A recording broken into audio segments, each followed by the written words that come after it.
Hello दोस्तों, मैं आपको हड़प्पा सभ्यता क्लियर करवा चुका हूं आपका चैप्टर। आज हम बहुत ज़्यादा इम्पोर्टेंट जो चैप्टर है आपका चैप्टर नंबर 2 है हिस्ट्री का, जिसका नाम है राजा, किसान एवं नगर। देखिए ये जो आपका चैप्टर है, यहाँ से मिनिमम से मिनिमम आप मान के चलिए 4 क्वेश्चन और मैक्सिमम आपके 6 क्वेश्चन यहाँ से बनते हैं। यानी कम से कम तो 4 बनेंगे ही बनेंगे। 4 क्वेश्चन तो इस चैप्टर से आने ही आने हैं, और अगर अच्छा पूछा जाए तो यहां से 6 नंबर का चैप्टर आपका है। 6 क्वेश्चन आने ही आने हैं यहां से। तो आप इस लिहाज से समझते हैं कि इस चैप्टर का वेटेज कितना ज्यादा है और आपके पेपर में इससे कितनी हेल्प मिलने वाली है आपको। तो देखिए इस चैप्टर में मैं पहले आपको बताता हूं हमें अभी क्या पढ़ना है। 2-3 चलो मैं आपको एक साथ लेकर ही चलता हूं। देखिए इस चैप्टर में सबसे पहले हमें पढ़ना है 600 ईसा पूर्व से लेकर 600 ईस्वी तक का इतिहास। अब डेटों वाली कहानी मैं आपको पिछली वीडियो में क्लियर करवा चुका हूं। ये 600 से 600 कितने साल हो गए, अभी कितने साल है ये, यानी 600 तो जन्म से पहले और 600 जन्म के बाद, यानी ये टोटल जो है इतिहास 1200 सालों का है। तो आपको इस चीज की क्लियर हो गई होगी ये कितने सालों का हमें इतिहास पढ़ना है। यानी ये 12 सालों का इतिहास हमें पढ़ना है। 1200 सालों का, इसी में हम जानेंगे कि क्या क्या स्थितियां रही और क्या क्या नहीं रही, कि हमारा उस समय इतिहास किस समय तरह का था। देखिए इसमें सबसे पहला जो है आपको इतिहास का एक बिंदु लेकर चलना है, जिसका नाम है महाजनपद। देखिए एक हेडिंग ये है हमारी महाजनपद। आप हेडिंग डाल लीजिए पेपर अपनी कॉपी में। ठीक है, महाजनपद का अर्थ क्या है। देखिए जनपद का अर्थ क्या था, पहले आपको यह समझना पड़ेगा कि जनपद का अर्थ क्या है। जनपद का अर्थ होता था जहां लोग रहने लग जाएं, जहां लोग रहने लग जाएं उसको जनपद कहा जाता है। यानी जनपद क्या है कि जहां लोग रहने लग गए उसे जनपद कहा जाएगा। यानी जनपद का अर्थ है जहां लोग रहते हैं, जहां बस जाते हैं, जहां अपना पांव जमा लेते हैं, उसको जनपद कहा जाता है। अब महाजनपद क्या है, जब ये जनपद बहुत ज्यादा शक्तिशाली हो जाता है, बहुत ज्यादा इसकी स्थिति बढ़ जाती है, तो इसको ही कहा जाता है महाजनपद। तो आपको ये चीज क्लियर हो गई होगी कि जनपद और महाजनपद क्या है, कि जनपद वह स्थान है जहां लोग रहते हैं, अपना पांव जमा लेते हैं आकर रहने के लिए, उस स्थान को जनपद कहा जाता है। महाजनपद क्या है भैया, महाजनपद जब जनपद बहुत ज्यादा शक्तिशाली हो जाए तो उसे महाजनपद कहा जाता है। तो ये चीज आपको क्लियर हो गई होगी। ठीक है, तो यहां जो है जनपद, महाजनपद जो है उस समय के 16 महाजनपद बहुत ज्यादा शक्तिशाली थे। यानी 600 से 600 ईसा पूर्व में आपको पता चलेगा कि जो महाजनपद है उनकी संख्या 16 मानी जाती है बौद्ध एवं जैन ग्रंथों के अनुसार। बौद्ध एवं जैन ग्रंथों के अनुसार उस समय की जो महाजनपद की संख्या मानी गई वो 16 मानी गई। और 16 में जो कुछ थे जैसे मगध, वज्जी, कुरु, पांचाल, ये आदि, ये 4 तो बहुत ज्यादा फेमस थे उस समय के। ये उस समय के 4 सबसे शक्तिशाली हैं। उन सब में सबसे शक्तिशाली था मगध। हमें आगे मगध के बारे में पढ़ना है। यानी आपको यहां से क्लियर हुआ होगा कि महाजनपद क्या है। महाजनपद ऐसे स्थान को कहते हैं जहां जो जनपद शक्तिशाली हो जाए उसे महाजनपद कहा जाता है। जनपद क्या है, जहां लोग रहने लग जाए उसे जनपद कहा जाता है। महाजनपदों की संख्या कितनी बताई गई है इस समय, तो बौद्ध एवं जैन ग्रंथों के अनुसार महाजनपदों की संख्या 16 बताई गई है, जिनमें से कुछ प्रमुख है मगध, वज्जी, कुरु, पांचाल आदि। और इन सब में भी जो मैंने बताया जो सबसे शक्तिशाली साम्राज्य है वो मगध है। आपसे 1 नंबर का यहां से क्वेश्चन बनेगा कि 600 से 600 ईसा पूर्व में सबसे शक्ति महाजनपद कौन सा था। 1 नंबर का क्वेश्चन आपके पेपर में सदैव बनता है यहां से कि सबसे शक्ति महाजनपद कौन सा था, तो आपको याद रखना है वह था मगध। अब हमें आगे इसी मगध के बारे में पढ़ना है कि मगध की स्थिति क्या क्या रही और किन किन राजवंशों ने इस पर शासन किया, क्या कारण रहा कि यह सबसे शक्तिशाली महाजनपद बनकर उभरा। तो इस बात को आप नोट कर लीजिए।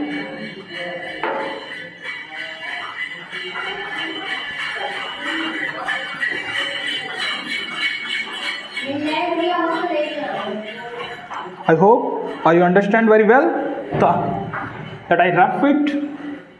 ठीक है, देखिए आपको मैंने बताया कि महाजनपद जो है 16 हैं, उन 16 में से सबसे शक्तिशाली है वो आपका मगध है। अब हम हेडिंग डाल लो आप अपने कॉपी पर, मगध।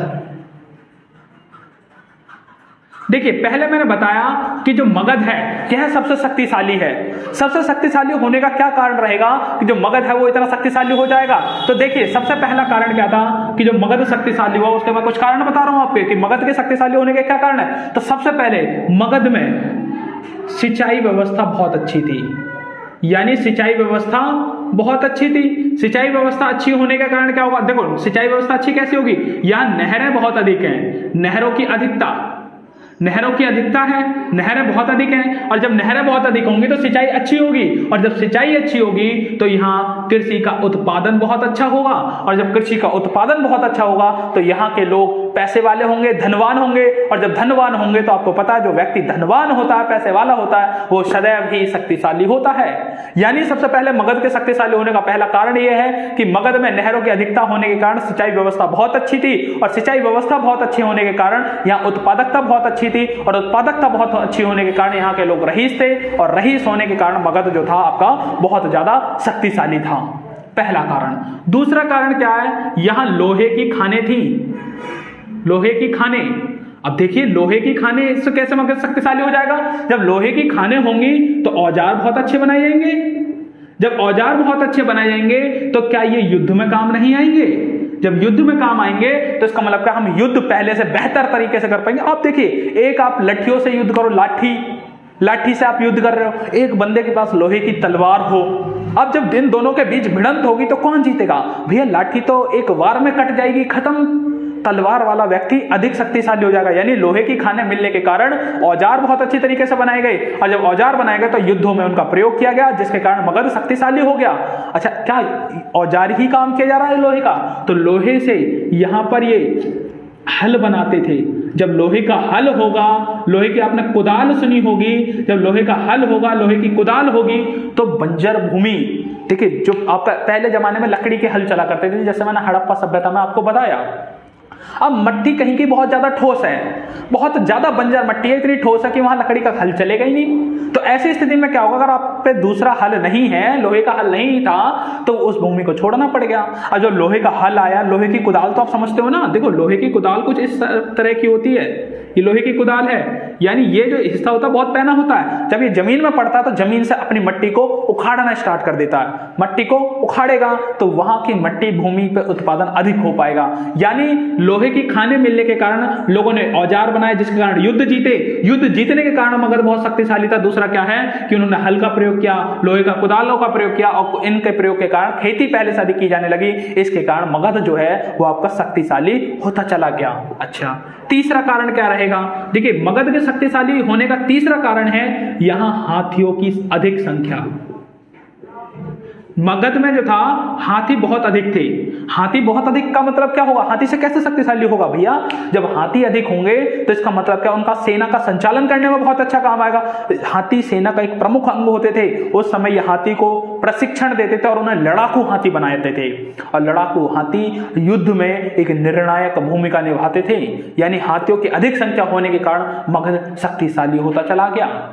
चौथा, शासक बहुत शक्तिशाली हुए।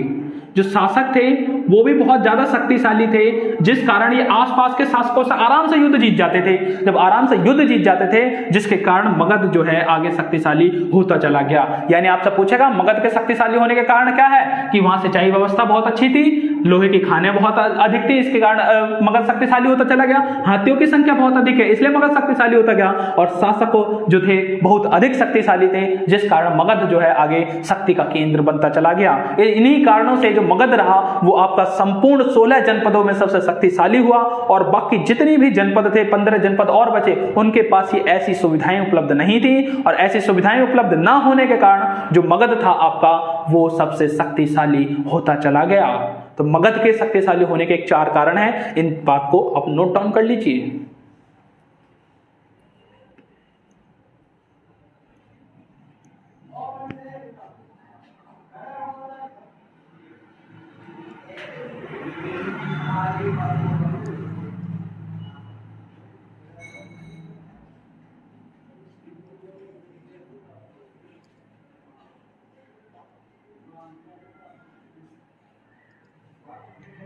I think I jot down that words.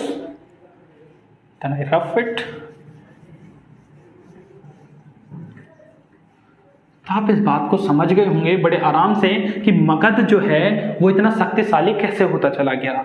आगे हम चलते हैं कि मगध जो है उस पर किन किन राजवंशों का प्रमुख शासन रहा। देखिए मगध में जो है प्रमुख राजवंश जो रहे उनका नाम देखिए, उनमें एक था आपका नागवंश, एक नागवंश रहा, इसी पर रहा हर्यक वंश, इसी पर रहा आपका मौर्य वंश, इसी पर रहा आपका नंद वंश। यहां पर कुछ समय के लिए शासन किया कुषाण शासकों ने, और यहां पर कुछ समय के लिए शासन किया शक शासकों ने, शकों ने भी शासन किया,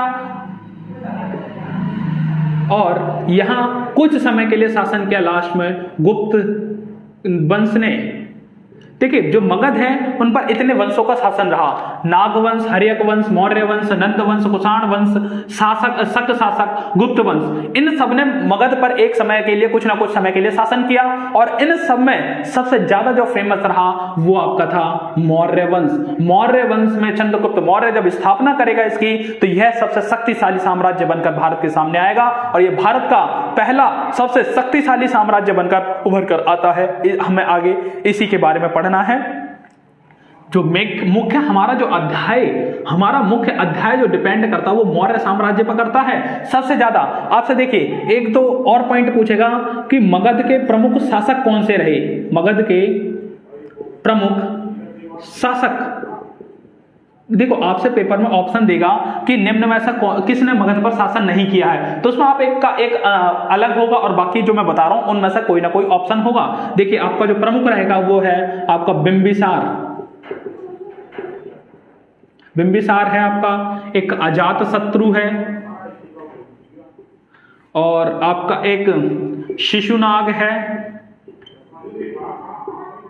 आपका चंद्रगुप्त मौर्य है, आपका अशोक है, यहां पर आपका करेगा कनिष्क शासन भी कुछ समय के लिए करता है। तो आपके से पूछेगा कि मगध में किन किन प्रमुख राजवंशों का शासन रहा है, तो बिंबिसार, अजातशत्रु, शिशुनाग, चंद्रगुप्त मौर्य, अशोक और कनिष्क। इनमें से आपसे पूछता है कि आपसे कहेगा पेपर में कुछ तो तीन ऑप्शन ये दे देगा, कहेगा इनमें से कौन सा जो शासक है ये मगध से संबंधित नहीं है। देखिए यहां से आपका एक नंबर का क्वेश्चन अवश्य बन सकता है, कहेगा कि इनमें से किस शासक ने मगध पर शासन नहीं किया है, तो तीन ऑप्शन इनमें से ही होंगे। ये 4-5 जो मैंने आपको 6 नाम लिखाए हैं, 3 नाम इन्हीं में से होंगे और बाकी एक आपको अलग नाम मिल जाएगा। जो अलग नाम होगा वही आपका मौर्य मतलब मगध से संबंधित नहीं होगा, इसको आप अलग हटा देंगे, वही आपका आंसर होगा। वैसे ही आपसे यहां से एक नंबर का क्वेश्चन बन सकता है, आपसे पूछेगा निम्न में से कौन सा वंश मगध से संबंधित नहीं है, यानी कुछ वंश जो आपके 3 वंश होंगे वो तो इससे संबंधित होंगे और एक वंश आपको अलग मिल जाएगा, जो आपको अलग मिलेगा वही आपका आंसर हो जाएगा। ठीक है, या आपसे देगा 3 अलग वंश कोई दे देगा, एक इनमें से वंश दे देगा, कहेगा भैया बताइए इनमें से कौन सा मगध से संबंधित वंश है, तो आपको नागवंश, हर्यक वंश, मौर्य वंश, नंद वंश, कुषाण शासक या शक शासक, गुप्त वंश, ये सारे ने मगध पर एक समय के लिए कुछ ना कुछ समय के लिए शासन किया है। वैसे इन शासकों में से भी कुछ ना कुछ शासकों ने समय के लिए शासन किया है। ये जो शासक थे इन्हीं वंशों से संबंधित थे। आपको ये दोनों आपको नोट डाउन करना है, ये बहुत ज्यादा इंपॉर्टेंट है। और इनमें से जो हमारा मेन मुद्दा रहेगा अभी अगला टॉपिक वो रहेगा चंद्रगुप्त मौर्य। ठीक है, आप इसको नोट डाउन कर लीजिए।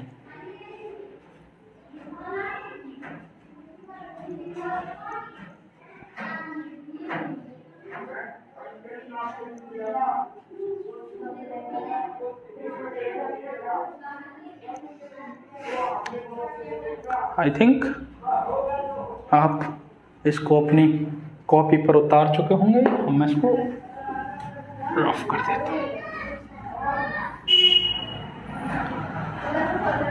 देखिए इस प्रकार हमने पता चला कि मगध जो है वो शक्तिशाली कैसे है और मगध पर किन किन शासकों का शासन रहा है। उन शासकों में सबसे प्रमुख शासन जो बताया मैंने वो बताया आपको मौर्य वंश। जो मौर्य वंश है यह सबसे प्रमुख शासन वंश रहेगा। इसके बारे में ही अगली आप हेडिंग डाल लीजिए, इन्हीं के बारे में हमें पढ़ना है।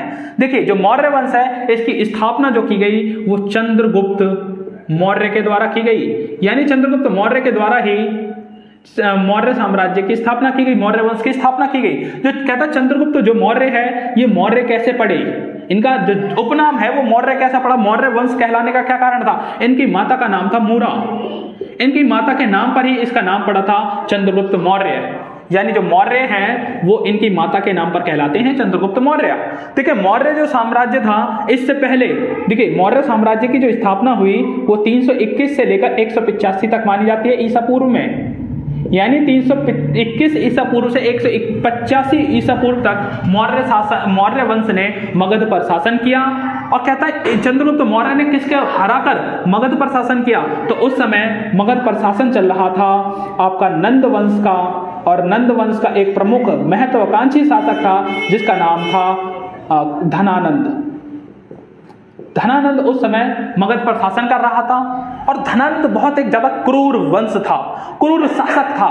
धनानंद जो था वो बहुत ज्यादा मदिरापान अपनी जनता को, देखिए जिस समय धनानंद शासन कर रहा है उसी समय भारत में सिकंदर का आगमन होता है, उसी समय सिकंदर का आगमन होता है, और सिकंदर और धनानंद के बीच युद्ध चल रहा था। तो जो धनानंद क्या करता था, अपने साम्राज्य से पुरुषों को पकड़ता और युद्ध में भेज देता, जबरदस्ती पकड़कर उन्हें युद्ध में भेज देता। अब जब युद्ध में जाते रहते तो जनता इससे परेशान हो रही थी। ऐसी स्थिति में, और ये क्या करता था, बहुत ज्यादा महत्वाकांक्षी अय्यास शासक था। अय्यास जिसे आप समझ रहे हो, स्त्रियों के प्रति बहुत ज्यादा प्रेम था, वैसा प्रेम नहीं, इसे लालसा दूसरे चीजों की रहती थी। ऐसी स्थिति को ही देखते हुए ये जो धनानंद था उसने कई सारी इसकी पत्नियां भी थी, और ये पत्नियों से आए दिन इस प्रकार के संबंध बनाता रहता था जिन्हें व्यभिचार कहा जाता है। उसी में से इन्हीं का एक शिकार हुई थी चंद्रगुप्त मौर्य की माता, इसी धनानंद का। लेकिन जो धनानंद के दरबार में वो गई तो उन्होंने जहर खाके अपनी हत्या कर ली। पहला कारण ये रहेगा कि चंद्रगुप्त और मौर्य और धनानंद, चंद्रगुप्त मौर्य और धनानंद के बीच पहला कारण ये है कि इनके बीच एक युद्ध की स्थिति बनेगी, यानी इन दोनों के बीच जो दुश्मनी है वो बनकर तैयार हो जाएगी। दूसरा क्या है, जो धनानंद है इसी के मतलब शासन में एक व्यक्ति था जिसका नाम था चाणक्य। जो चाणक्य है वो एक शिक्षक था, और उसने धनानंद को समझाने का प्रयास किया कि महाराज जो आप जनता के साथ इतना निर्दयी व्यवहार करते हो ये एक शासक को कतई प्रिय नहीं है। शासक के लिए बहुत लज्जा की बात है कि वो अपनी जनता के इस प्रकार के दुख पहुंचाए। लेकिन धनानंद उस समय अपने अहम में डूबा था, और उन्होंने चाणक्य को सीढ़ियों पर से लात मारते हुए कहा कि यहां से निकल जा मेरे दरबार से, और इसके बाद कभी दिखाई न दियो। तो चाणक्य ने उस दिन एक प्रतिज्ञा ली। उन्होंने, देखो ब्राह्मण समाज में पहले चोटियां चलती थी, उन्होंने अपनी चोटियों में गांठ लगा होना ब्राह्मणों के सम्मान का प्रतीक होता था, और चोटी की गांठ खुली होना ब्राह्मणों के अपमान का प्रतीक होता था। तो उन्होंने अपनी चोटी की गांठ खोल ली, और उन्होंने कहा कि महाराज ये गांठ जब तक नहीं खुलेगी, बंधेगी, जब तक कि आपका अंत ना हो जाए और इस पर ये वंश समाप्त ना हो जाए। तो उन्होंने, ये चाणक्य जो था ये धनानंद का भी दुश्मन हो गया, इधर चंद्रगुप्त मौर्य दुश्मन है, और चंद्रगुप्त मौर्य जो है वो अभी एक बालक ही था। चाणक्य की नजर पड़ी, जब चाणक्य इसे बदला लेने के लिए सोचने लगे तो उन्होंने ढूंढना शुरू किया एक बहुत अच्छा कुशल योद्धा जिसके मन में आग लगी हो, जिसे इस वंश को समाप्त करने का एक जुनून हो। वैसा ही तो था ये चंद्रगुप्त मौर्य। चंद्रगुप्त मौर्य पर जब चाणक्य की नजर पड़ेगी, तो जब नजर पड़ी चाणक्य की तो इन्होंने इसको लिया, और उन्होंने कहा कि ये तो वाकई मेरा है काम का सिक्का। इन्होंने चंद्रगुप्त मौर्य को शिक्षा देनी स्टार्ट करी, शिक्षा दिया, इन्हें युद्ध शिक्षाएं सिखाई, और युद्ध शिक्षा सिखाते सिखाते इन्होंने एक दिन चंद्रगुप्त मौर्य ने धनानंद की हत्या कर दी। और जब धनानंद की हत्या कर दी, हत्या करने के बाद मगध पर अपना 321 में एक नया साम्राज्य स्थापित कर दिया जिसका नाम है मौर्य वंश। मौर्य वंश की 321 में धनानंद की हत्या करके, यानी जो धनानंद है इसकी हत्या करके मौर्य साम्राज्य की स्थापना कर दी। आपसे पूछेगा जो धनानंद है, यानी ये जो नंद वंश है, इसकी स्थापना किसके द्वारा की गई थी? तो जो नंद वंश है इसकी स्थापना की गई थी महापद्म नंद, यानी महापद्म नंद के द्वारा नंद वंश की स्थापना की गई थी। ठीक है, आपसे पूछेगा नंद वंश का प्रथम शासक कौन है, तो महापद्मनंद है। आपसे पूछेगा नंद वंश का अंतिम शासक कौन है, तो धनानंद है। कहेगा धनानंद को, या आपसे पूछेगा नंद वंश का समाप्ति किसके द्वारा की गई, तो चंद्रगुप्त मौर्य के द्वारा नंद वंश की समाप्ति की गई। पूछेगा चंद्रगुप्त मौर्य के द्वारा किस नंद वंश के किस शासक को हराया गया था, तो चंद्रगुप्त मौर्य के द्वारा नंद वंश के अंतिम शासक धनानंद को हराया गया था। आपसे पूछेगा धनानंद किस प्रकार का शासक था, एक क्रूर शासक था धनानंद। कहेगा आपसे यहीं से इतने क्वेश्चन बनते हैं। आपसे पूछेगा चंद्रगुप्त मौर्य ने शासन कब से कब तक किया, जे आपसे पूछेगा मौर्य वंश का शासन कब से कब तक रहा, तो जो मौर्य वंश है उसका ही शासन रहेगा 321 ईसा पूर्व से लेकर आपका 185 ईसा पूर्व तक। ये आपका पूरा मौर्य वंश का साम्राज्य है। तो आपको ये समझ में आ गया होगा कि चंद्रगुप्त मौर्य ने किस प्रकार मौर्य साम्राज्य की स्थापना की है, मौर्य वंश की किन स्थितियों में मौर्य वंश की स्थापना की है। ये बात आपको आराम से समझ आ गई होगी, क्या स्थिति रही, कैसे धनानंद से इनके विरुद्ध हुआ और इस प्रकार इन्होंने एक युद्ध लड़ा और युद्ध लड़ते हुए इसकी हत्या कर दी और हत्या करने के बाद मगध पर एक मौर्य साम्राज्य की स्थापना कर दी। इस बात को आप नोट डाउन कर लीजिए अपने शब्दों में। देखिए ये नाम आपको वैसे आपके अकॉर्डिंग ये बोर्ड पे लिखा, वैसे ही लिखते जाइए अपनी लैंग्वेज में। आप कुछ समय दीजिए, समय देने के साथ क्या होगा, आप इस समय वीडियो को रोकिए और वीडियो को रोकने के पश्चात आप ऐसा करिए कि जो मैंने बोला, आपको जो नाम दिखाई दे रहे हैं इनके बारे में इन डिटेल हिस्ट्री लिखिए इनकी। आप इस तरह से जब हिस्ट्री लिखेंगे तो उससे आपको समझने में बहुत आसानी होगी। ठीक है, तो आपको ये काम करना है।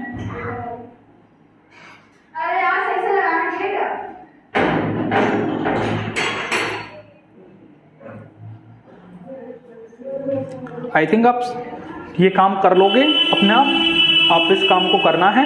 मैं इस चीज को नोट डाउन वो मिटा देता हूं। ठीक है,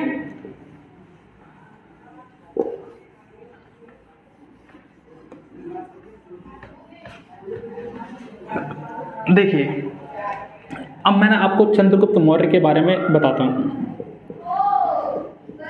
मैंने आपको बता ही दिया कि चंद्रगुप्त मौर्य के द्वारा ही मौर्य वंश की स्थापना की गई। कब की गई है, 321 ईस्वी में साम्राज्य की स्थापना की गई है। देखिए आपसे पूछेगा कि चंद्रगुप्त मौर्य का प्रधानमंत्री कौन बनेगा। आप सोचिए किसने इसकी मदद की है, तो जो इसका प्रधानमंत्री बनता है वो चाणक्य ही बनता है। चाणक्य का एक अन्य नाम है जिसे कहा जाता है कौटिल्य। कौटिल्य का एक और नाम है जिसे कहा जाता है विष्णुगुप्त। देखिए आपसे पेपर में पूछेगा चाणक्य का अन्य नाम क्या है, तो आप चाणक्य का अन्य नाम ये दे देगा कि चाणक्य को कौटिल्य भी कहा जाता है और विष्णुगुप्त भी कहा जाता है। तो चाणक्य के द्वारा एक पुस्तक लिखी गई जिसका नाम था अर्थशास्त्र। चाणक्य ने एक पुस्तक लिखी है जिसका नाम है अर्थशास्त्र। जो अर्थशास्त्र है यह अर्थव्यवस्था पर नहीं थी, इसका संबंध अर्थव्यवस्था से नहीं है बल्कि इसका संबंध है राजनीति से। यानी जो चाणक्य के अर्थशास्त्र है ये अर्थव्यवस्था से संबंधित ना होकर राजनीति से संबंधित थी। देखिए यहां से आपका एक नंबर का क्वेश्चन अवश्य बनेगा कि चाणक्य का प्रधानमंत्री कौन था, चंद्रगुप्त मौर्य का प्रधानमंत्री कौन था। तो चंद्रगुप्त मौर्य का प्रधानमंत्री जो था वो चाणक्य था, उसको अन्य नाम कौटिल्य और विष्णुगुप्त के नाम से जाना जाता है। कहता है इसने एक पुस्तक लिखी जिसका नाम है अर्थशास्त्र। अर्थशास्त्र किस पर बेस है, किस पर आधारित है, तो अर्थशास्त्र आपकी राजनीति पर आधारित है। और यही अर्थशास्त्र मौर्य साम्राज्य का जानने का एक बहुत प्रमुख ग्रंथ है। जो मौर्य वंश है इसको जानने का, मौर्य वंश को जानने का एक प्रमुख ग्रंथ है जिसका नाम है अर्थशास्त्र। तो आपको यह चीज क्लियर हो गई होगी कि इसका प्रधानमंत्री चाणक्य, कौटिल्य, विष्णुगुप्त है और इसने एक पुस्तक लिखी है जिसका नाम अर्थशास्त्र है। अर्थशास्त्र राजनीति पर बेस है और अर्थशास्त्र ही मौर्य वंश को जानने का एक प्रमुख ग्रंथ है। आपको यह चीज क्लियर हुई? ठीक, देखिए आपको यह चीज पता लग गई होगी, आप इसको नोट डाउन कर लेना। अब अगली बात हम देखते हैं। जब चंद्रगुप्त मौर्य युद्ध अपने यहां शासन कर रहा है उसी समय सिकंदर जो है, सिकंदर का एक सेनापति था जिसका नाम था सेल्यूकस निकेटर। देखिए उसका सिकंदर का सेनापति था सेल्यूकस निकेटर। इसने अपनी सेना लाई और सेना लाकर चंद्रगुप्त मौर्य की सेना के सामने खड़ी कर दी। चंद्रगुप्त मौर्य के सामने इसने अपनी सेना को खड़ा कर दिया। अब इधर चंद्रगुप्त मौर्य की सेना इतनी बड़ी, और इतनी बड़ी नहीं बल्कि और बड़ी, इतनी बड़ी चंद्रगुप्त मौर्य की सेना और इतनी बड़ी सेल्यूकस निकेटर की सेना। अब सेल्यूकस निकेटर सोच में पड़ गया कि अगर मैं चंद्रगुप्त युद्ध करूंगा, चंद्रगुप्त मौर्य से युद्ध करूंगा, और जब चंद्रगुप्त मौर्य से अगर मैं युद्ध करूंगा तो इसका मतलब क्या है, सेल्यूकस निकेटर की हार होगी। तो सेल्यूकस निकेटर बहुत समझदार बंदा था, उसने कहा अपनी हार करवाने से बेहतर है कि मैं इसके साथ संधि कर लूं। संधि का मतलब क्या है कि हम युद्ध को अपनी कॉम्प्रोमाइज में बदल दें। आपको पता है, देखिए लड़ाई हमारी जब होती है सामने वाले से, जब एक पक्ष या तो बहुत शक्तिशाली हो या वो पक्ष बहुत कमजोर हो। अगर हमारे कोई लेवल का बंदा है, हमारे स्तर का बंदा है, तो ऐसे में कभी भी हमारे बीच लड़ाई नहीं होगी, क्योंकि ऐसी स्थिति में हमें पता होता अगर मैं मारूंगा तो मैं भी पिटूंगा, अगर वो मारेगा तो उसको भी खतरा होता कि वो भी पिटेगा। तो ऐसे में कभी युद्ध नहीं होगा, बल्कि वो दोनों संधि करके रखेंगे। तो ऐसे में ही सेल्यूकस निकेटर और चंद्रगुप्त मौर्य इन दोनों ने संधि कर ली। और संधि करने के बाद क्या हुआ, सेल्यूकस निकेटर ने अपनी पुत्री, जिसका नाम था हेलेना, सेल्यूकस निकेटर ने अपनी पुत्री हेलेना का विवाह चंद्रगुप्त मौर्य के साथ कर दिया। अब चंद्रगुप्त मौर्य और सेल्यूकस निकेटर का वेडिंग हो गई, ठीक, यानी इन दोनों के बीच शादी हो गई, हेलेना और चंद्रगुप्त मौर्य के बीच। अब इनके बीच जब शादी हुई तो जो सेल्यूकस निकेटर है इसने बहुत सारा दान दिया। दान का मतलब यहाँ वो दान दिया, इसने दहेज दिया। दहेज क्या दिया, इसने काबुल, कांधार, ये सब इसे गिफ्ट कर दिया उपहार स्वरूप। इसने हजारों हाथी दिलवाए, हजारों घोड़े दिलवाए और लाखों की पैदल सेना भी इसे दे दी, ताकि ये जो है अपना साम्राज्य विस्तार कर सके। अब तो इसका दामाद हो गया और इसने सब कुछ दे दिया, मतलब दहेज में। और इसने क्या करा, अपना एक यूनानी दूत था, यूनानी दूत जिसका नाम था मेगास्थनीज, जिसका नाम है मेगास्थनीज। जो मेगास्थनीज है उसको चंद्रगुप्त मौर्य के दरबार में भेज दिया। उन्होंने कहा कि ये आपके दरबार में रहेगा और यही बताएगा कि किस प्रकार आपको काम करना चाहिए, थोड़ी बहुत आपको हेल्प करता रहेगा, क्योंकि इसने भी सिकंदर के यहाँ थोड़ा अनुभव ले रखा। आप सिकंदर, आप समझते हो, महान विश्व विजेता है, अगर उसका कोई दूत चंद्रगुप्त मौर्य के दरबार में आए तो बहुत अच्छी बात होगी। तो आपको ये समझ में आया होगा कि किस प्रकार सिकंदर और इसकी सेना एक दूसरे के सामने आई। सेल्यूकस निकेटर उसका सेनापति था, इन दोनों के बीच युद्ध होते होते बच गया, बल्कि यहां संधि हो गई। संधि के स्वरूप इसने क्या करा, अपनी पुत्री, सेल्यूकस निकेटर ने अपनी पुत्री हेलेना का विवाह चंद्रगुप्त मौर्य के साथ कर दिया। अब चंद्रगुप्त मौर्य को इसने बहुत सारा दहेज दिया और दहेज के साथ इसने अपना एक दूत जिसका नाम है मेगास्थनीज को चंद्रगुप्त मौर्य के दरबार में भेज दिया। तो ये चीज आपको क्लियर हुई होगी, इस चीज को नोट डाउन करिए।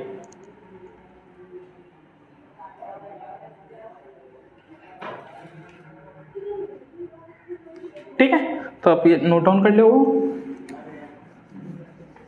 देखिए, आप जो इसका एक दूत है जिसका नाम बताया मैंने, जिसका नाम बताया है मेगास्थनीज। जो मेगास्थनीज है इसने एक पुस्तक लिखी जिसका नाम है इंडिका। मेगास्थनीज ने एक पुस्तक लिखी जिसका नाम है इंडिका जो है ये मौर्य साम्राज्य के जानने का एक अन्य बहुत प्रमुख स्रोत है, यानी मौर्य वंश को जानने का एक अन्य स्रोत जिसका नाम है इंडिका किसके द्वारा लिखी गई है, मेगास्थनीज के द्वारा लिखी गई है। अर्थशास्त्र किसने लिखी थी, अर्थशास्त्र जो भी मैंने बताया, वो अर्थशास्त्र किसने लिखी है, चाणक्य ने। अर्थशास्त्र किस पर बेस है, राजनीति पर। अर्थशास्त्र को यानी आप मानिए मौर्य साम्राज्य को जानने का एक प्रमुख अन्य ग्रंथ क्या हो गया, अर्थशास्त्र। एक और दूसरा ग्रंथ क्या, इंडिका है। ठीक है, ये चीज आपको क्लियर हो गई होगी। और तीसरा एक ग्रंथ और है जिसका नाम है मुद्रा राक्षस। देखिए, जो मुद्रा राक्षस है इसको लिखा था विशाखदत्त ने। इससे ही पता चलता है कि जो चंद्रगुप्त मौर्य था वो एक निम्न जाति का था, निम्न यानी नीचे समझी जाने वाली जातियों से संबंधित था आपका चंद्रगुप्त मौर्य। देखिए, आपसे यहां से 1 नंबर का क्वेश्चन आएगा ही आएगा। मैं इस बात को आपसे 110% लिखकर कह रहा हूं कि इनमें से एक क्वेश्चन आपका आएगा। वो पूछेगा मौर्य साम्राज्य को जानने के प्रमुख ग्रंथ कौन कौन से हैं, तो आपका इंडिका हो गया, आपका अर्थशास्त्र और आपका एक अन्य ग्रंथ हो गया मुद्रा राक्षस। यानी मुद्रा राक्षस, अर्थशास्त्र और इंडिका, ये 3 बहुत महत्वपूर्ण ग्रंथ हैं मौर्य वंश को जानने के। आपसे पूछेगा इंडिका किसने लिखी है, तो इंडिका मेगास्थनीज ने लिखी है। आपसे पूछेगा मुद्रा राक्षस किसने लिखी है, तो मुद्रा राक्षस विशाखदत्त ने लिखी है। और आपसे पूछेगा अर्थशास्त्र किसने लिखी है, तो अर्थशास्त्र आपकी चाणक्य ने लिखी है। आपसे पूछेगा कि चंद्रगुप्त मौर्य एक नीची समझे जाने वाली जाति से संबंधित था, इस बात के साक्ष्य कहां से मिलते हैं? तो इस बात का जो साक्ष्य है वो मिलता है हमें विशाख दत्त द्वारा लिखी गई मुद्रा राक्षस से। तो आई थिंक आपको ये चीज क्लियर हो गई होगी। इस चीज को फटाफट नोट डाउन कर लीजिए, वीडियो रोकिए और फटाफट करिए इन्हें, आपके पास इतना समय नहीं है, ठीक है। तो इसे मैं रफ कर देता हूं। देखिए, आपसे इस प्रकार चंद्रगुप्त मौर्य जो था उस समय भारत का सबसे शक्तिशाली शासक था, सबसे शक्तिशाली। लेकिन ये अपने जीवन के अंतिम समय में, जो जीवन है उसके अंतिम, जब लास्ट टाइम इसे लगा कि अब मैंने सब कुछ प्राप्त कर लिया है, अब मुझे और कुछ प्राप्त करने की जरूरत नहीं है, तो इसने जीवन के अंतिम समय में जैन धर्म स्वीकार कर लिया। और जैन धर्म स्वीकार करके ये चला गया कर्नाटक। ये कहां चला गया? कर्नाटक। और कर्नाटक में जाकर इसने अपने प्राण त्याग दिए। जो कर्नाटक है उसमें जाकर इसने अपने प्राण त्याग दिए। और कहां पर त्यागे उसमें भी पूछेगा। एक जगह है जिसका नाम है श्रवण बेलगोला। श्रवण बेलगोला में जाकर अपने प्राण त्याग दिए। जैन धर्म की मतावलंबी एक विधि है, उसका नाम है संलेखना विधि। ठीक है, संलेखना विधि द्वारा इसने अपने प्राणों को त्याग दिया। संलेखना विधि होती क्या है? जब जैनी, जिसका जीवन में सब कुछ प्राप्त हो जाता है, वो क्या करता है? एक एकांत में बैठेगा, एक अलग कमरे में बैठेगा और अन्न जल सब कुछ त्याग देगा। और त्यागते त्यागते एक दिन उसकी मृत्यु हो जाती है। यानी अन्न जल त्याग देता है तो लगभग, आप सोचिए, जल, अन्न के बिना तो एक व्यक्ति फिर भी 2-4 दिन 6 दिन रुक जाए, लेकिन जब जल त्याग देता है तो 2-2.5 दिन में उसकी मृत्यु हो जाती है। ठीक है, तो इस प्रकार से जो आपका चंद्रगुप्त मौर्य था, इसकी मृत्यु हो गई। और मृत्यु होने के बाद एक अगला शासक शासन करेगा जिसका नाम था अगला बिंदुसार। अगला शासक था जिसका नाम है बिंदुसार। उसने भी कुछ समय के लिए शासन करा, लेकिन ये आपके लिए बिल्कुल भी इंपॉर्टेंट नहीं है। बिंदुसार से आपका एक भी क्वेश्चन नहीं बनता। अगला जो शासक है जिसका नाम है अशोक, सबसे ज्यादा महत्वपूर्ण है आपके चैप्टर से कम एक क्वेश्चन अशोक से बनता है। एक क्या बल्कि यहां से 2 क्वेश्चन तक बनने के चांसेस होते हैं। आपका जो अगला शासक है जिसका नाम है अशोक। अशोक को अशोक महान भी कहा जाता है। महान कहे जाने के भी बहुत सारे कारण हैं। देखिए, जब इसके जीवन की शुरुआत हुई तो ये एक बहुत ज्यादा कट्टर शासक था, बहुत ज्यादा कट्टर। ये इतना कट्टर था कि ऐसा बताया जाता है कि एक महिला के मुस्कुराने पर इसने उसे 4 इंच छोटा कर दिया था। 4 इंच छोटा यानी उसकी गर्दन होती है हमारी, 4 इंच होती है। और इसने, जैसे वो महिला हंसी और इसने तुरंत कहानी बिगाड़ दी इसने। जो आज की कहानी है, महिला हंसी तो फंसी, हंसी तो फंसी, हंस के फंसती नहीं है, वो फंसा लेती है। हंसी तो फंसी, बहुत ज्यादा ट्रेंडिंग पर ही कहावत। आपके जीवन में सबसे बड़ा दुख ला देती है वो हंसी, वो मुस्कुराहट। आपके रात की जो नींद होती है वो सब कुछ छीन लेती है वो मुस्कुराहट। गलती से हंस क्या दे उसने, भाई साहब फंसी। ठीक है, जो ऐसी अशोक के साथ कहानी हुई। वो महिला हंसी, लेकिन अशोक समझदार था, वो फंसा नहीं बल्कि उसने 4 इंच छोटा कर दिया उसे। तो इतना कट्टर, आप देखिए यहां से मेरा समझाने का अर्थ ये है कि अशोक जो एक इतना कट्टर शासक है जो किसी के हंसने तक पर उसे मार देता है। तो वैसा ही जब एक युद्ध होता है अशोक का, जिसका नाम है 261 में एक युद्ध होगा जिसका नाम है कलिंग युद्ध। कलिंग जो युद्ध था वो राजा खारवेल, वहां का उस समय का जो शासक था उसका नाम था खारवेल जो था कलिंग का शासक था। और इसी समय मगध का शासक था अशोक। जो कलिंग पड़ता है ये आपका उड़ीसा में पड़ता है। उड़ीसा में जो कलिंग है उसका शासक था खारवेल। 261 की बात थी। अब अशोक को कुछ हाथी पसंद आ गई, और जब हाथी पसंद आ गए तो उसने राजा खारवेल से कहा कि महाराजा आप ऐसा करिए, इन हाथियों को हमारे घर भिजवा दीजिए। अब खारवेल थोड़ा ऐठ में आ गई। उन्होंने कहा, अरे हाथी मांग रहा है, मेरे हाथी मैं क्यों दूं? आप दे दीजिए। नहीं दूंगा। नहीं दोगे? उन्होंने जी युद्ध करना पड़ेगा। कि ठीक है, आज अब हो जाए युद्ध। आज जब युद्ध हुआ तो अशोक ने कलिंग में इतना बड़ा भीषण हाहाकार मचाया। ऐसा माना जाता है कि उसने अशोक की सेना ने वहां की जनता तक को मार दिया। जनता जिसका कोई युद्ध से सरोकार ना होता, उस जनता को भी अशोक की सेना ने 4-4 इंच छोटा कर दिया। और जब अशोक के मन में आया कि क्यों ना अब मैं इस राज्य का दौरा करूं, मैं देख कर आऊं कि मेरी सेना ने कितनी अच्छी विजय प्राप्त करी है। और जब वो 261 में ईसा पूर्व की बात चल रही है, 261 ईसा पूर्व में जब वो वहां कलिंग के दर्शन के लिए गया, कलिंग को स्थिति को देखने के लिए गया, तब जब वहां की स्थिति को रोता बिलखता महिलाओं को देखा तो उसके मन में खींच आ गई कि मैंने ये क्या करा, मैंने ये क्या करा। जब वहां की जनता उसे गालियों से उसका आगमन किया, उसका स्वागत किया, उसने कहा कि यहाँ के बड़े बूढ़े बच्चों का क्या दोष था, उन्होंने महाराज आपका क्या बिगाड़ा था जिनकी हत्या आपने करवा दी। जब इस स्थिति को देखा अशोक मन ही मन बहुत ज्यादा उदास हुआ और 261 ईस्वी के बाद उसने प्रण लिया कि वह जीवन में कभी भी युद्ध नहीं करेगा, चाहे कुछ भी हो जाए। इस प्रकार से अशोक 261 के बाद इतना महान शासक बन गया कि उसने पशुबलि नरबलि लोगों को जब मारते थे,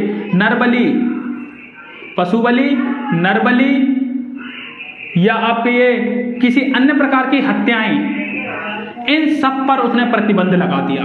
उसने कहा कि कोई भी व्यक्ति पशु बलि नरबलि या हत्याएं नहीं करेगा, अगर ऐसा करेगा उसे तो उचित दंड दिया जाएगा। और उसने कहा कि हमें सभी के प्रति सौहार्द्य होना चाहिए, सभी के प्रति प्रिय होना चाहिए, क्योंकि सब कुछ ईश्वर का प्रदत्त है। और 261 ईस्वी के बाद इसने बुद्ध धर्म को अपना लिया।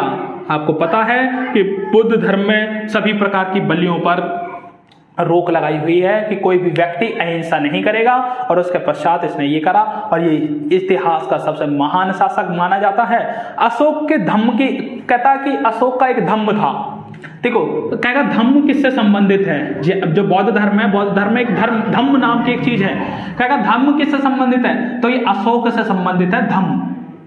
ठीक, कहेगा अशोक से संबंधित जो धम्म है, इस धम्म की विशेषताएं क्या हैं? इस धम्म की विशेषता ये है कि हमें बड़ों का आदर करना है, बड़ों का आदर करना चाहिए, गुरुजनों का सम्मान करना चाहिए, गुरु का सम्मान करना चाहिए, और अपने शिष्यों का आदर करना चाहिए। हमें हत्या नहीं करनी चाहिए, किसी की हमें हिंसा नहीं करनी है। ये सभी अशोक के धम्म की विशेषताएं थी। कहेगा आपसे धम्म किससे संबंधित, तो अशोक से संबंधित है। कहेगा अशोक का जो धम्म है वो कैसे था, तो उसमें बड़ों का आदर करना था, गुरु का सम्मान करना था, शिष्यों का आदर करना था, हत्या या हिंसा पर रोक लगाना था। ये अशोक के धम्म की विशेषताएं थी। देखिए अशोक जो था वो जाना जाता है अपने स्तंभ लेखों की वजह से। स्तंभ लेख का मतलब है कुछ ऐसा होता है, आपने देखा होगा कि शेर वेर से छपे रहते हैं। आप अगर देखोगे तो अभी मैं आपको चित्र दिखा दूंगा। अशोक का स्तंभ तो देखा ही होगा आपने, जो 5 मुंह का छपा हुआ आता है। आप डालिए यूट्यूब पे, मतलब गूगल पर सर्च करिए अशोक का स्तंभ, आपको दिखाई दे जाएगा। तो जो अशोक जाना जाता अपने स्तंभ लेखों के लिए, जो इसके स्तंभ लेख थे, इसके स्तंभ लेखों को, अशोक के स्तंभ लेखों को ढूंढा गया था 1830 के दशक में। अशोक के स्तंभ लेखों को 1830 के दशक पर ढूंढा गया, और दशक का मतलब 10 साल, यानी एक्चुअल डेट देखोगे तो आप 1838 तक ढूंढा गया था। 1838 में ही अशोक के स्तंभों को पढ़ने में सफलता मिली। जो अशोक के स्तंभ हैं, अशोक के स्तंभों को पढ़ने में सफलता मिली कि अशोक के स्तंभों में क्या लिखा गया है, और इसको पढ़ने में जो सफलता मिली थी उसका नाम था जेम्स प्रिंसेप के द्वारा। जो जेम्स प्रिंसेप है उसने 1838 में सबसे पहले अशोक के स्तंभों को पढ़ने में सफलता प्राप्त की। आपसे ये एक ऐसा पॉइंट है जहां से क्वेश्चन आएगा ही आएगा, 101% क्वेश्चन आएगा कि अशोक के स्तंभों को कब ढूंढा गया, तो 1830 के दशक में ढूंढा गया। एक्चुअल डेट पूछे कि कब ढूंढा गया, तो 1838 में ढूंढा गया। कि पूछेगा अशोक के स्तंभों को किसने पढ़ने में सफलता मिली, तो जेम्स प्रिंसेप के द्वारा अशोक के स्तंभों को पढ़ने में सफलता प्राप्त हुई। तो आप इस चीज को नोट डाउन कर लीजिए, it is must to be important in your exam.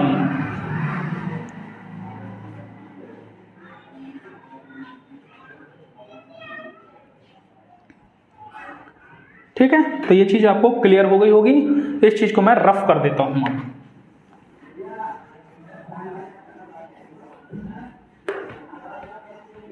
आपको सब कुछ वीडियो रोक के लिखना है, सब कुछ मीन्स सब कुछ, जितना भी मैं ब्लैक बोर्ड पर लिखवा रहा हूं, जितना भी मैं बोल रहा हूं। देखिए अब हमने पढ़ा था अशोक के स्तंभ, मैंने आपको बताया जो अशोक के स्तंभ कब ढूंढे गए, 1830 में के दशक में। दशक का अर्थ क्या है, 1838 में। 1838 में किसने पढ़ने में सफलता प्राप्त की है, तो उसका नाम है जेम्स प्रिंसेप। जेम्स प्रिंसेप के द्वारा अशोक के स्तंभों को पढ़ने में सफलता प्राप्त हुई है। और जेम्स प्रिंसेप ने पढ़ा तो कहता जो अशोक के स्तंभ थे वो किस लिपि में लिखे जाते थे, उसका नाम है ब्राह्मी एवं खरोष्टी। ब्राह्मी एवं खरोष्टी लिपि में लिखे जाते थे अशोक के स्तंभ। उन स्तंभों को पढ़ने में सफलता मिली है जेम्स प्रिंसेप को। जेम्स प्रिंसेप कब पढ़ने में सफलता मिली है, तो 1838 के दशक में जेम्स प्रिंसेप को अशोक के स्तंभ पढ़ने में सफलता प्राप्त हुई है। आपसे पूछता है जो खरोष्टी लिपि है वो कैसे लिखी जाती थी। ठीक है, जो खरोष्टी लिपि है वो कैसे लिखी जाएगी, जो खरोष्टी लिपि है वो पूर्व से पश्चिम की ओर लिखी जाती है, पूर्व से पश्चिम की ओर, यानी दाएं हाथ से दाईं ओर से बाएं ओर, यानी आपकी इधर से इधर, इस तरह से लिखी जाती थी आपकी ब्राह्मी खरोष्टी लिपि। यानी आप इधर से लाइन लिखते हुए आओगे और इधर लिखोगे, ऐसे करके उल्टा लिखते हुए आना। जिस प्रकार उर्दू लिखी जाती है, उर्दू भी इसी प्रकार लिखी जाती है। अगर आप देखोगे तो उर्दू भी इसी प्रकार लिखी जाएगी, और आपका जो ब्राह्मी और जो आपकी खरोष्टी लिपि है वो भी इसी प्रकार लिखी जाती है, इधर से इधर की साइड। ठीक है, ये चीज आपको क्लियर हो गई होगी। देखो ये जो आपका एक ऐसा पॉइंट है जहां से क्वेश्चन आपका जरूर आएगा, जरूर, हो ही नहीं सकता यहां से क्वेश्चन ना हो, इस बात की गारंटी है मेरी। ठीक, इस चीज को आप नोट डाउन कर लीजिए।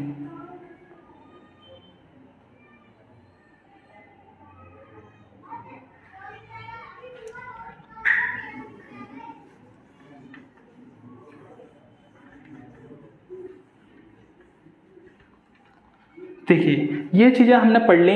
अब हमें देखना है मौर्य साम्राज्य के दौरान इसकी राजनीतिक स्थिति। मैंने बताया राजनीतिक स्थिति में हम देखिए मौर्य साम्राज्य बहुत विकास हो चुका था, यानी ये भारत का सबसे विकसित राज्य था मौर्य साम्राज्य। इसका विशाल बहुत ज्यादा फैला हुआ था। उसी में से इसने क्या करा, अपने 5 राजनीतिक केंद्रों को बनाया। इसकी जो थी 5 राजनीतिक केंद्र थे, 5 राजनीतिक केंद्र थे। आपको याद रखना कौन कौन से हैं। एक आपका है उज्जैनी, दूसरा आपका है तोसली, तीसरा है आपका तक्षशिला, चौथा आपका स्वर्णगिरी, और आपका एक और था उज्जैनी, तोसली, तक्षशिला, स्वर्णगिरी, और एक क्या है आपका उज्जैनी, तोसली, तक्षशिला, उज्जैनी, तो एक मिनट, आई फॉरगेट इट, 5वां क्या था, उज्जैनी, तो हाँ 5वां तो आपका सबसे जो इंपोर्टेंट है वो है आपका पाटलिपुत्र। देखिए यानी जो उज्जैनी है इसकी 5 राजधानियां थी, 5 राजनीतिक केंद्र थे, उज्जैनी, तोसली, तक्षशिला, स्वर्णगिरी, पाटलिपुत्र। इन सब में जो सबसे ज्यादा प्रमुख है वह है आपकी पाटलिपुत्र, सबसे ज्यादा, क्योंकि आगे चलकर ये इसकी राजधानी बनी थी मगध की। तो देखिए आपसे पूछेगा मगध की पहली राजधानी क्या है, मगध की प्रारंभिक राजधानी क्या है, उसे कहा जाता है राजगीर। मगध की पहली राजधानी है प्रारंभिक। पूछेगा राजगीर का अन्य नाम क्या है, अन्य नाम था इसका राजगहा, अन्य नाम इसका राजगहा है। राजगह का अर्थ क्या है, राजगह का अर्थ होता है राजा का घर।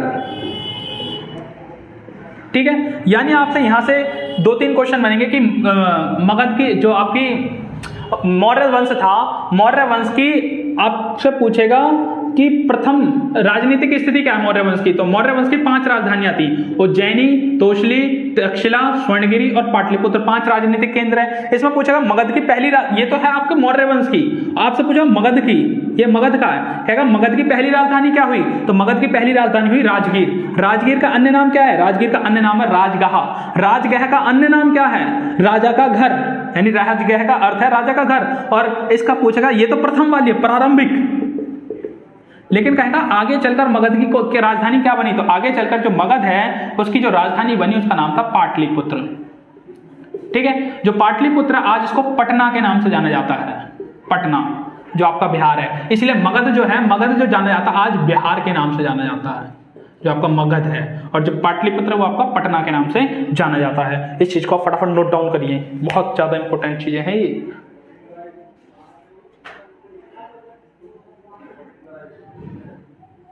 ठीक,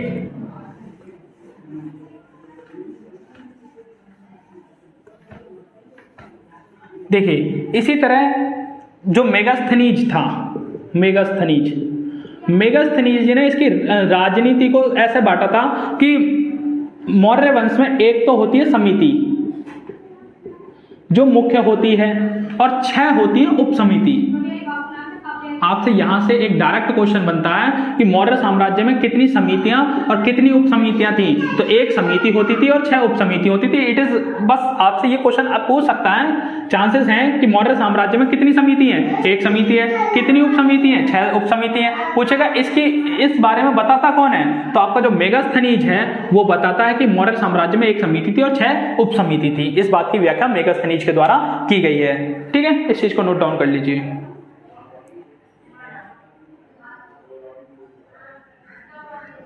बस ये आपका, यहां तक मैंने आपका मौर्य वंश करवा दिया। आगे हम नेक्स्ट क्लास में अब गुप्त वंश और आपका कन्नौज का, मतलब लगभग रह गए 3 टॉपिक रह गए आपके, इसके साथ ही आपका चैप्टर खत्म हो जाएगा। धन्यवाद, पढ़ते रहिए, मौज मारिए। देखो उद्देश्य हमारा 14 आउट ऑफ 14 है। इट इज आवर एम कि हम 40 में से 40 कैसे प्राप्त करने हैं, और इसके लिए आपको मेहनत करनी होगी मेरे साथ। जैसे जैसे आपकी मेहनत बढ़ेगी वैसे वैसे हमारा उद्देश्य की तरफ बढ़ता अग्रसर होंगे। धन्यवाद।